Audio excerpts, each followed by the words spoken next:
Hello, salam sejahtera semua. Hari ini kita akan membincangkan tentang kereaktifan unsur apabila menuruni kumpulan 1. Baiklah murid-murid, unsur kumpulan 1 ni dia cenderung untuk menderma elektron untuk mencapai susunan elektron yang stabil. Apakah yang dimaksudkan dengan susunan elektron yang stabil? Baiklah murid-murid, cuba imbas semula tentang unsur kumpulan 18, susunan elektron bagi unsur kumpulan 18. Anda semua tahu bahawa unsur kumpulan 18 telah mencapai susunan elektron yang stabil. Okey, apakah susunan elektron yang stabil? Okey, adalah dalam dua keadaan, iaitu susunan elektron duplet yang dicapai oleh helium dan satu lagi ialah susunan elektron oktet yang dicapai oleh atom neon. Ya, so helium dan neon adalah dua contoh unsur yang telah mencapai susunan elektron yang stabil, iaitu duplet untuk helium dan oktet oleh neon. Susunan duplet bermaksud petala, petala valen helium dipenuhi dengan 2 elektron. Dan ingat semula, petala yang pertama harus dipenuhi maksimum 2 elektron. Dan apa yang ada pada helium, helium mempunyai satu petala sahaja dan petala ini dipenuhi dengan 2 elektron.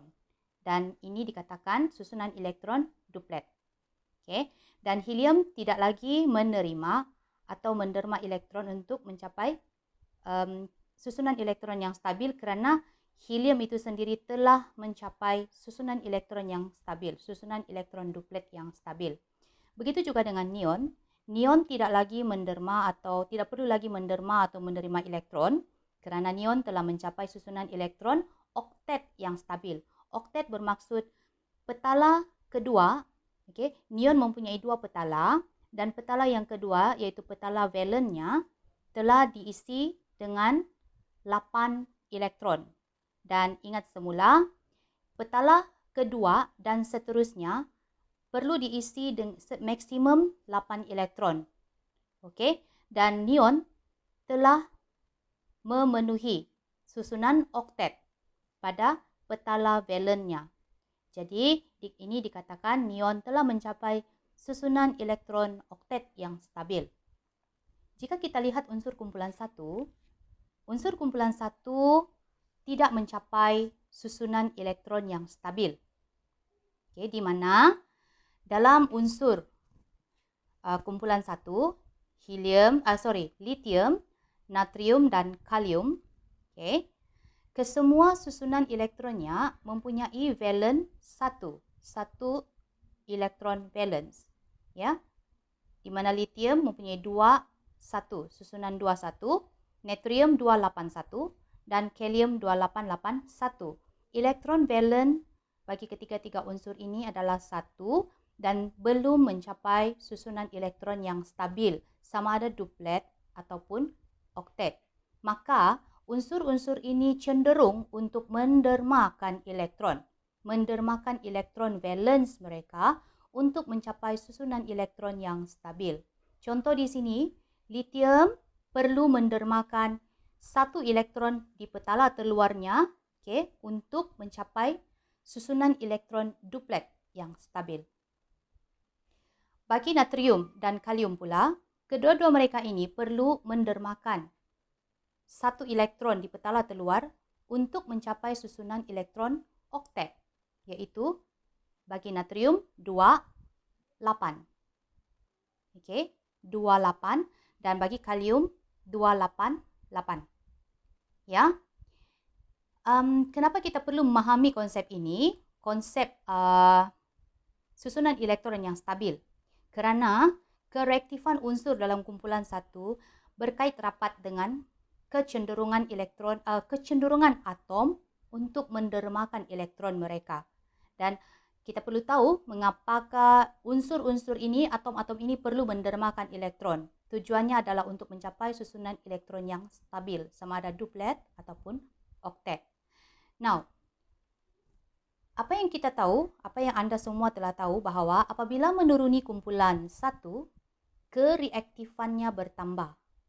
kereaktifan unsur, kereaktifan atom dalam kumpulan satu ini semakin bertambah. Maksudnya di sini, natrium lebih reaktif daripada litium.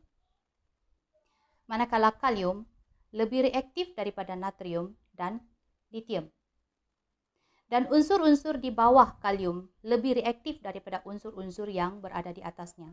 So, ini maksud apabila menuruni kumpulan satu, kereaktifan unsur semakin bertambah. Sekarang kita lihat mengapakah kereaktifan itu boleh bertambah apabila menuruni kumpulan satu. Semuanya diterangkan di bahagian ini. Okey, baik, kita lihat satu persatu ya. Apabila menuruni kumpulan satu, bilangan petala berisi elektron, apa pendapat anda? Litium mempunyai 2 petala. Natrium mempunyai 3 petala. Dan kalium mempunyai 4 petala. Jadi, apabila menuruni kumpulan satu, bilangan petala yang berisi elektron semakin bertambah. Apabila menuruni kumpulan satu, bilangan petala berisi elektron bertambah dari litium, natrium, kalium, dan seterusnya. Apabila bilangan petala bertambah, kesannya saiz atom semakin bertambah. Ini jelas kita dapat lihat dalam rajah struktur atom ini. Okay, saiz litium lebih kecil daripada saiz natrium, dan saiz natrium dan litium lebih kecil daripada saiz kalium kerana bilangan petala mereka berbeza. Kalium mempunyai bilangan petala lebih banyak berbanding natrium dan litium, maka saiz kalium lebih besar daripada natrium dan litium. Baik, bilangan petala mempengaruhi saiz atom. Okey, jadi apabila saiz atom bertambah, kita boleh lihat kedudukan elektron valence-nya semakin. Okey, lihat. Kedudukan elektron valence di antara nukleus dengan elektron valence. Kita lihat untuk litium, okay, natrium, dan kalium. Kedudukan elektron valence-nya semakin jauh atau semakin dekat?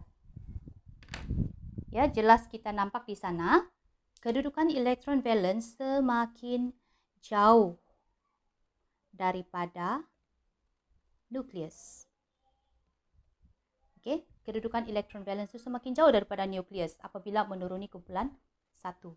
Kerana bilangan petala bertambah, saiznya semakin bertambah, maka kedudukan elektron valence juga semakin jauh daripada nukleus atom. Okay, next, apa yang berlaku? Apabila elektron valence semakin jauh daripada nukleus, maka daya tarikan nukleus terhadap elektron valence juga semakin lemah. Semakin lemah. Sebab elektron valence itu semakin jauh daripada nukleus, maka daya tarikan itu semakin lemah. Semakin jauh, semakin lemah. Ya. Semakin jauh kedudukan elektron valence daripada nukleus, maka semakin lemah daya tarikan nukleus terhadap elektron valence tersebut.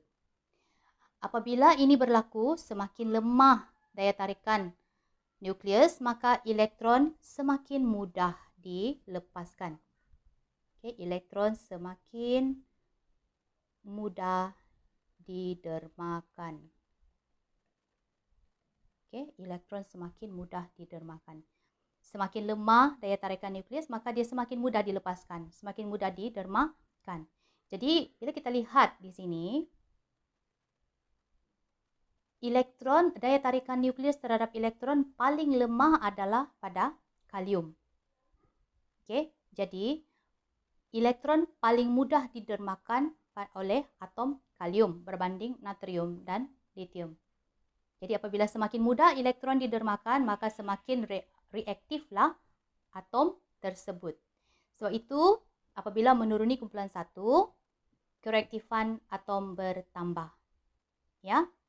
Okey, jadi cikgu ulang semula. Apabila menuruni kumpulan satu, bilangan petala berisi elektron semakin bertambah. Bilangan petala semakin bertambah, maka ini menyebabkan saiz atom semakin bertambah. Apabila saiz bertambah, kedudukan elektron valence-nya semakin jauh daripada nukleus. Okey, kedudukan elektron valence yang semakin jauh menyebabkan daya tarikan nukleus terhadap elektron valence semakin lemah. Semakin lemah daya tarikan nukleus, maka semakin mudah elektron didermakan. Maka unsur ataupun atom unsur kumpulan 1 semakin reaktif apabila menuruni kumpulan. Okey. Jadi apa-apa unsur yang berada di bawah kalium, okey. Contoh selepas kalium ialah rubidium dan seterusnya diikuti oleh cesium. Jadi dari situ kita boleh meramalkan bahawa kereaktifan rubidium dan cesium akan lebih reaktif berbanding kalium, natrium dan litium. Ya. Okey, itu saja perkongsian untuk hari ini. Selamat belajar.